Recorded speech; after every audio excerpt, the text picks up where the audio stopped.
Babylonians, also called the Amorites. So, The location, they were in southeastern Mesopotamia.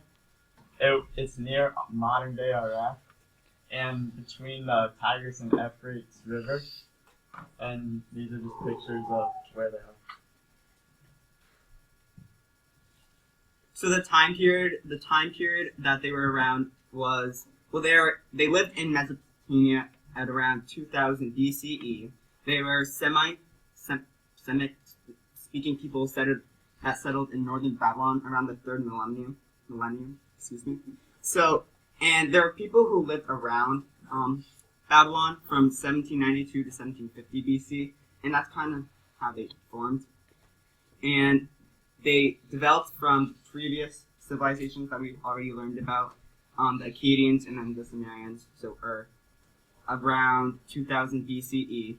And one of the most well-known things that the Babylons are known for, and that's important to the history, is Hammurabi, and he was like the major king, you can say, and he ruled from 1792 to 1750 BCE. And his most well-known accomplishment, as we all know, is he wrote Hammurabi's Code, which was the first written law code ever. And he wrote that somewhere between his rule, which was 1792 to 1750 BCE. And then we made you a little timeline to visualize all that. Okay, so Hammurabi was one of the most famous Amorite kings. He was known for creating law code, the first written law code to pertain to all of the citizens. Yugad-Lim was also a king. He established a dynasty that was prosperous based on trade and the production of textiles.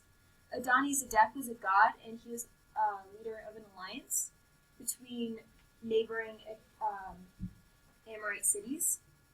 Yasma-Adad killed his father to get to the throne. His uncle placed him there, like he gave him the task to kill his father. And Marduk was the patron god of Babylon. So some significant events and contributions to modern day and achievements that the Amorites made was we didn't know this, but the Babylonians, they created zodiac signs. They divided the Earth's rotation around the sun into 12 periods, and then they gave each period a zodiac sign, is what they call them. So over there near Connor are their zodiac symbols. They used a writing form called cuneiform, as we all know.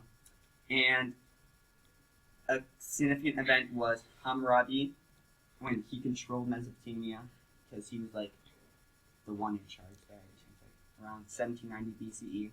And like I said, Hammurabi he wrote the first written law code, and other great achievements that he made while he was in the throne, he improved irrigation systems and temples in his civilization, and he organized a well-trained army.